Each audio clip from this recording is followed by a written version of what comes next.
The Jets' preseason win over the Steelers removes all doubt. There's no quarterback controversy in New York. Geno Smith needs to start over Cade Klubnik. Let's discuss why.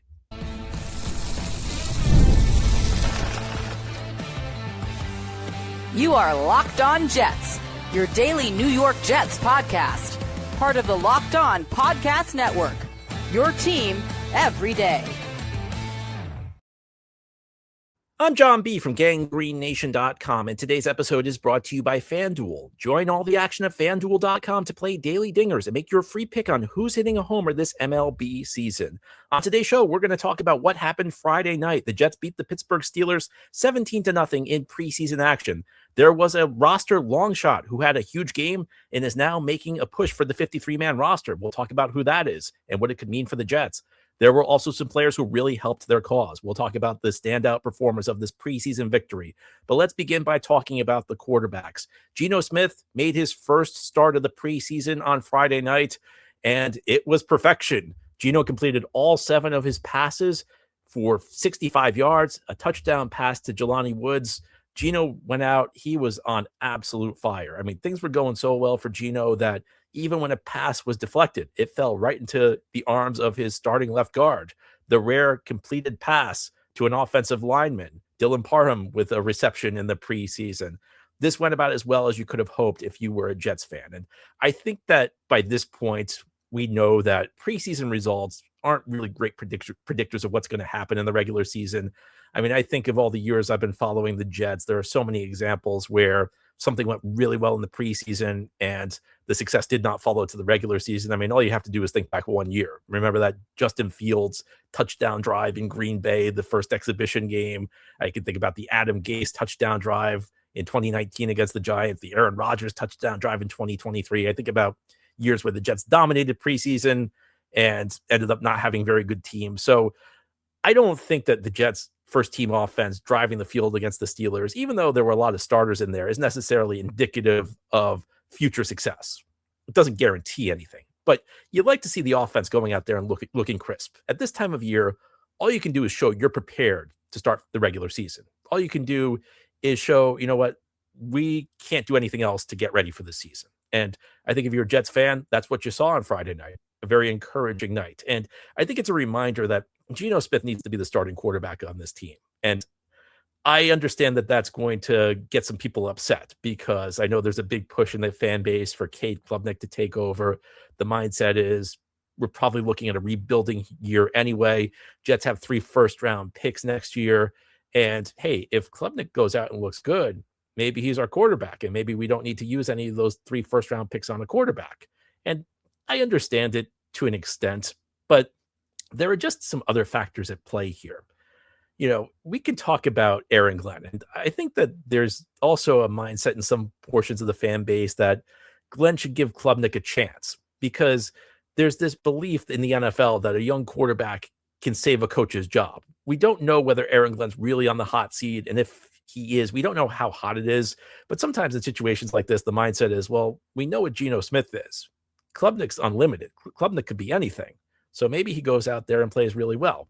The reality is, though, this is one of the most backwards NFL theories out there because just a little bit of thought behind it kind of clues you into how little sense it makes. In Geno Smith, you have a quarterback who's flawed. And look, I was not the most excited guy in the world to get Geno, but you have a guy who's now entering year 14 and a guy who's been a starting quarterback for a long time in this league. You know, he was starting quarterback the first 2 years with the Jets and then kind of had a long break where he was a backup, then took over as Seattle starting quarterback in 2022, 4 more years. So a guy with really 6 years of starting experience and plenty more years on the bench, understanding how defenses work, understanding how offensive systems work. And for whatever you want to say about Geno, he understands how you run an offense.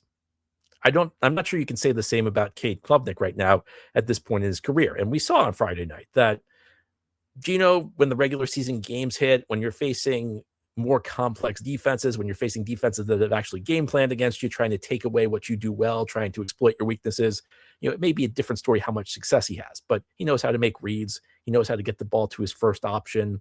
These are essentials at the quarterback position. And I'm not saying that he needs to be the starter just because he played well in the preseason game, but I think the performance Geno had on Friday night kind of illuminates what he brings to the table and what Cade Klubnik may not bring to the table. I actually did a film video breakdown on Klubnik, posted it Saturday night. I can post the link in the show notes if you want to take a look. So it was a pretty deep dive into what Klubnik did. Did not go over every snap in the video breakdown because there were some snaps where he's just throwing screens or like a rollout, and there's only one option there and he's throwing out there. So I don't think those really help you evaluate what Klubnik did, but there was a lot to break down. And I think Klubnik did some good things. And I think the way I would boil it down is the simple stuff Klubnik does pretty well right now. And that's not nothing. There are some guys who step into the NFL and can't even do the simple things. I mean, the most obvious example, if we want to go back a decade, is Christian Hackenberg. I'm sorry to pick on Hackenberg because I feel like I talk about him a lot, but that was just a guy who was not built to be an NFL quarterback in any capacity. Klubnik can do some things. He can do some things effectively. And if you watched him on Friday night, he was not operating under ideal circumstances because the Jets had their second team offensive line in there. So first of all, you don't have guys who are as talented as the starters, but you also have guys who really aren't used to working together. In these preseason games, you kind of throw the line into a blender from series to series. So you have constantly mismatched lines. You've got parts changing left and right. And the offensive line is a spot where chemistry really matters because you have to know how to deal with situations. You have to know what the guy next to you is going to do. If you have to pass somebody off and take a different pass rusher, that's communication. That's the sort of thing that you only learn how to do over time, playing with the guy next to you, building chemistry. And Klubnik was under pressure quite a bit. And I don't think he made any massive errors, aside from maybe an intentional grounding penalty he took fairly early in his performance. But there were just like a lot more nuanced things that I noticed. And I mentioned it in the video. Again, I'll post the link in the show notes so you can take a look at the whole thing if you're interested. But on the intentional grounding penalty, I saw some room for him to step up in the pocket. The Jets kind of blew an assignment on the outside and they got a free runner at the quarterback. But Chukwuma Okorafor kind of responded almost in time and gave the defender rushing a little shove up field. And if Klubnik steps up, he may be able to hit a pass to Omar Cooper or Isaiah Williams and turn it into a nice gain. He doesn't do it there. Then on 2 sacks that Klubnik took, neither of which were really his fault.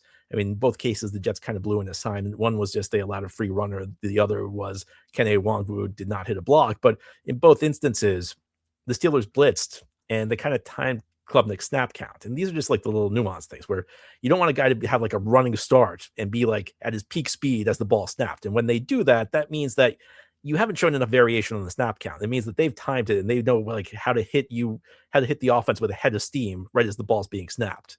And these are just like the little nuanced things that Klubnik doesn't know how to do. And I wouldn't expect him to know how to do because he's a 4th round rookie. He played at an offense in college that's not super similar to what an NFL team runs. There's just like a lot of like little things that Klubnik's got to learn before you put him on the field. And as I mentioned earlier, one of the big things was he took an intentional grounding penalty, which was mainly about the guys up front blowing an assignment, but also again, because he didn't step up in the pocket and he took a hit.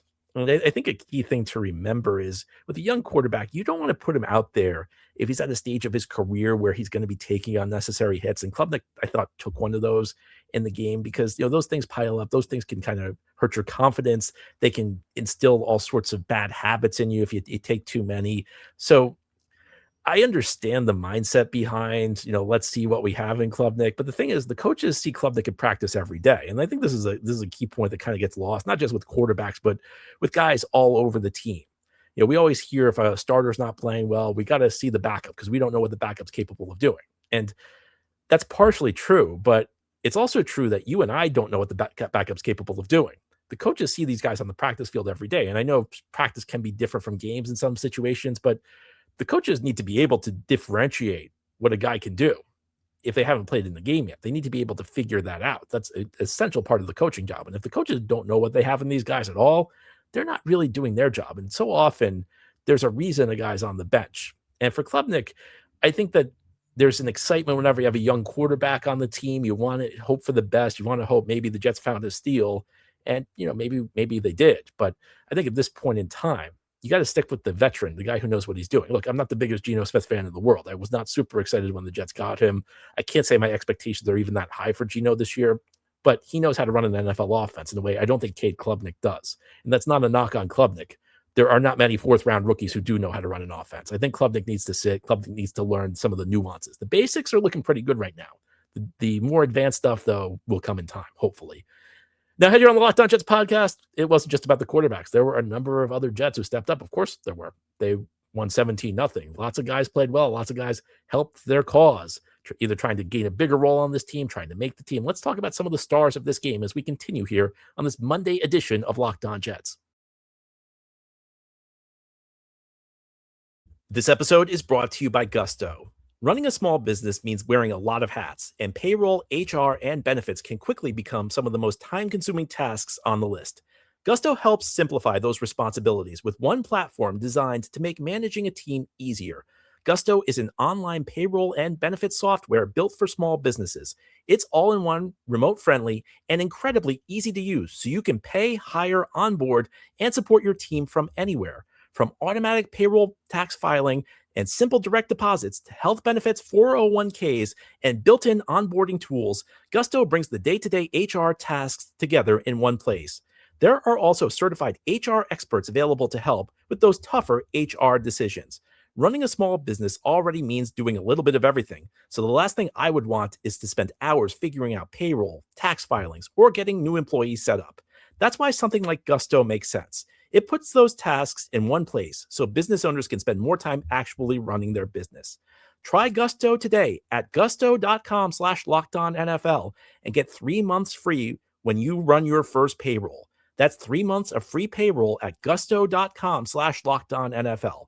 One more time, gusto.com/lockedonnfl. Thank you so much for making Locked On Jets your first listen or first watch every day, and for making Locked On the #1 sports podcast network. Big shout out to you everydayers. If you're new to the show, this is a daily podcast covering the New York Jets with new episodes each day through the week, Monday through Friday. The Jets beat the Pittsburgh Steelers 17-0 Friday night in Pittsburgh. It was preseason action in a 17-point win. You bet there were some Jets who played very well. Let's talk about some of the stars of this game from the Jets' perspective. We talked about Geno Smith on offense, who is the most scrutinized player on this team. And Cade Klubnik, the backup quarterback, or at least the projected backup quarterback, probably the second most scrutinized player. On the defensive side of the ball, I think the guy who draws the most attention is David Bailey. Obviously, the #2 overall pick, big expectation for him. And he recorded, what I guess you can't call his first career sack because it doesn't really count till we get to the regular season, but still a nice appetizer as we prepare for the real games to begin in a couple of weeks. Just showing so much explosion off the line. That burst is incredible. And I know he was going up against the third string quarterback, and I know Will Howard probably had some room to step up in the pocket, but the athleticism Bailey displayed on that snap, it's kind of a reminder of what we're going to see heading into the regular season and why Bailey's going to probably at least be a good pass rusher this year. You know, I keep trying to figure out, is Bailey going to be a guy who gets 8 sacks in year one, 10 sacks, maybe 12 sacks? Difficult to say. You know, is he going to be just an okay pass rusher, a guy who makes a huge difference, or an elite pass rusher? I don't know, but what I do know is this. He's just too talented to not help this defense in a pretty major way. And, you know, I guess you can't really say he improved his stock with the team because we already know he's going to be a starter at the defensive end position.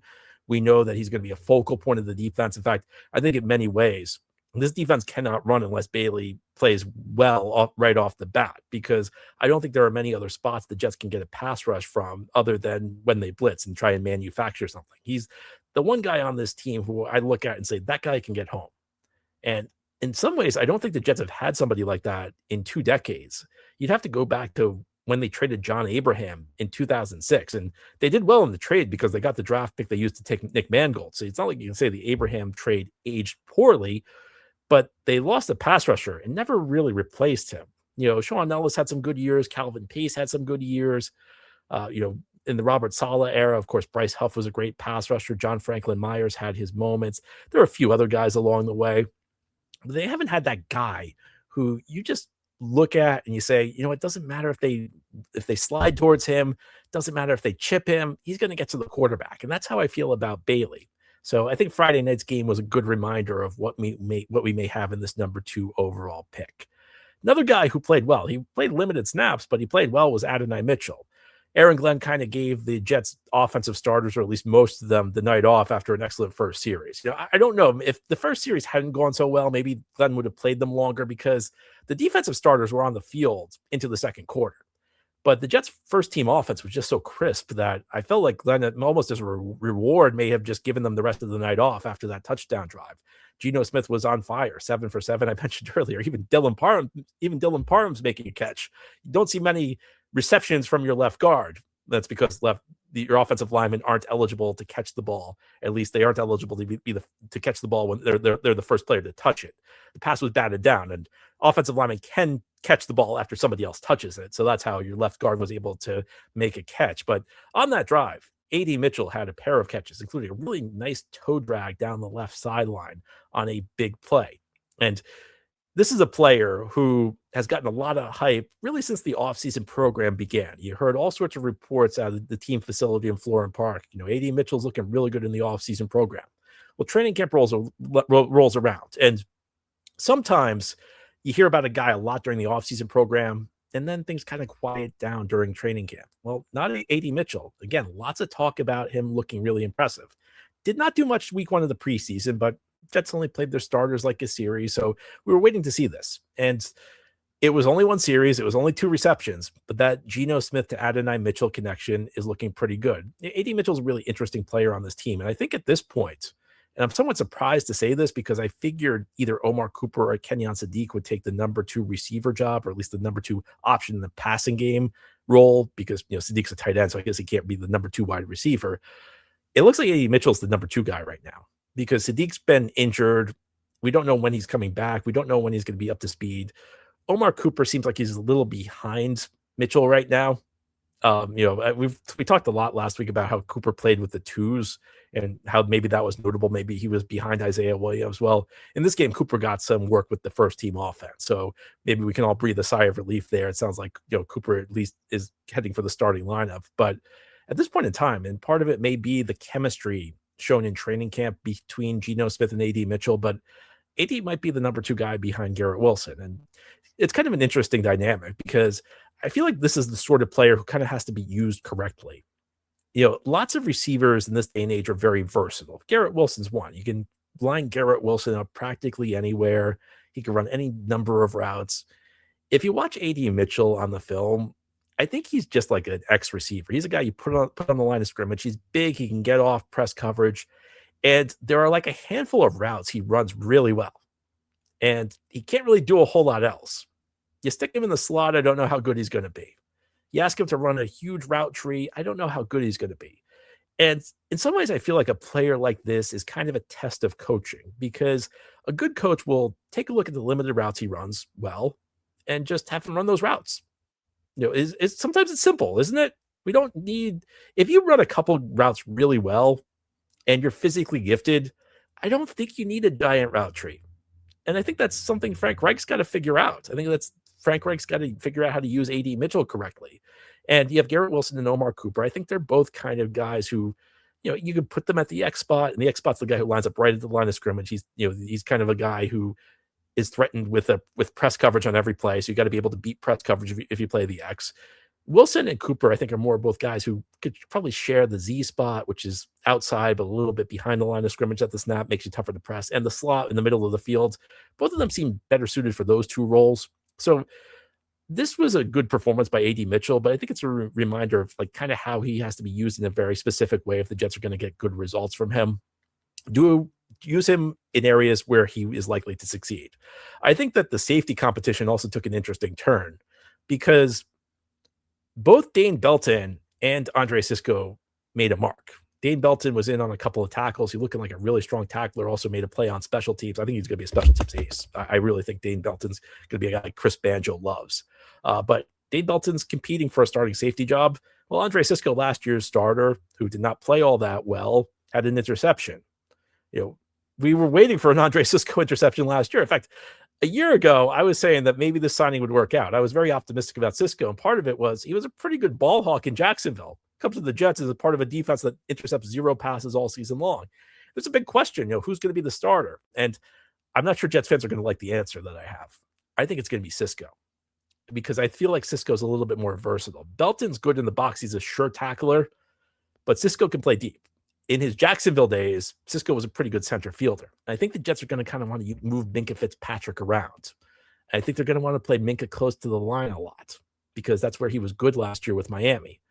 And Belton's a guy who plays close to the line also. He's not a guy who's great deep. So Jets fans may not love to hear this, but I have a feeling that it's going to be Sisco as your number 2 safety. Now, the good news, if you're a Jets fan, is I am anticipating a lot of 3 safety looks, a lot of that big nickel, which will mean Minkah Fitzpatrick's in the slot because Minkah's got the skills to play the slot.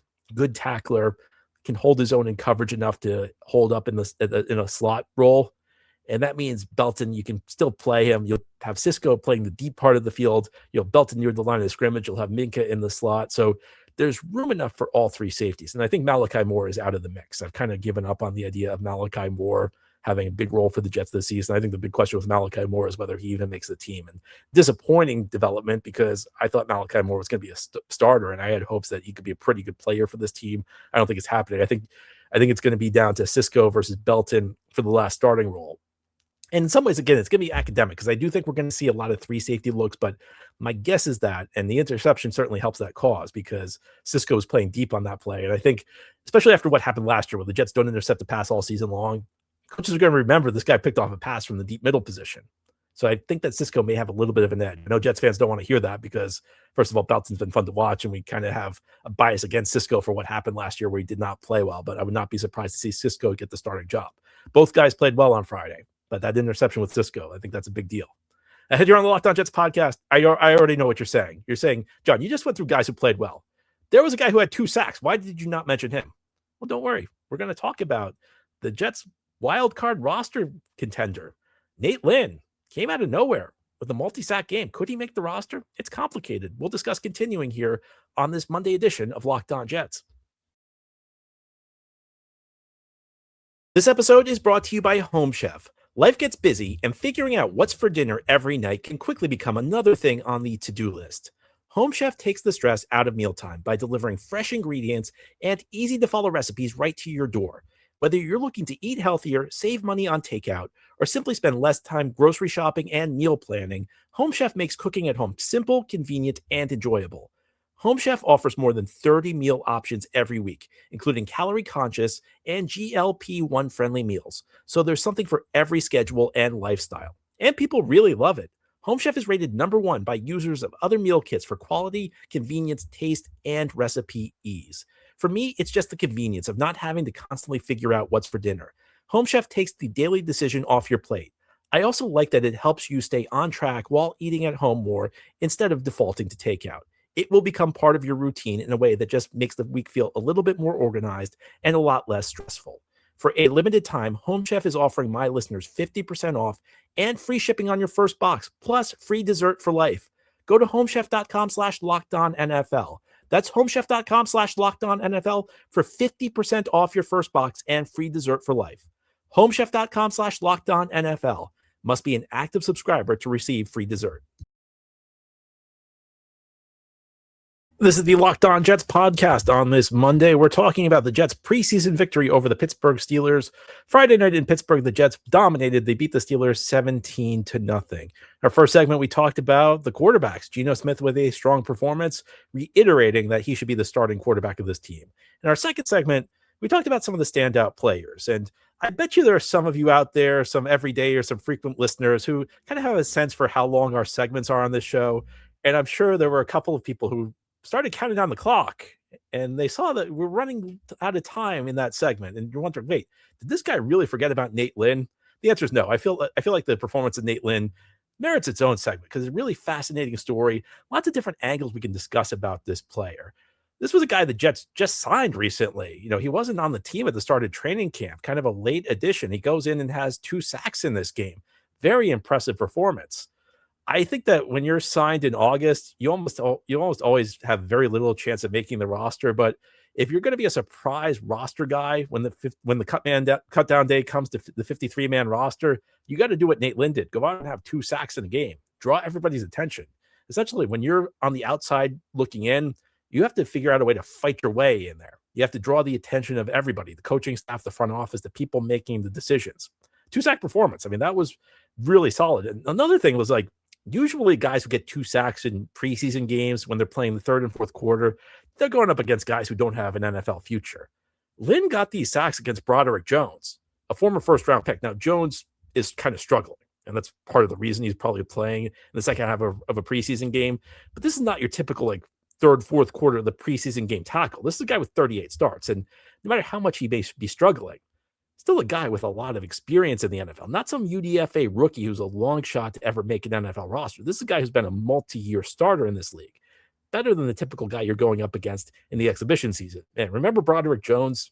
Remember how the Jets were going to draft him in 2023 and the Patriots were one spot in front of the Jets and they traded out so the Steelers would get Jones and the Jets wouldn't. And everybody was talking about how Belichick pulled a fast one on the Jets to make sure they didn't get Broderick Jones. He traded his pick so that the Steelers could get Jones. Well, I don't think Belichick's laughing so much about that now.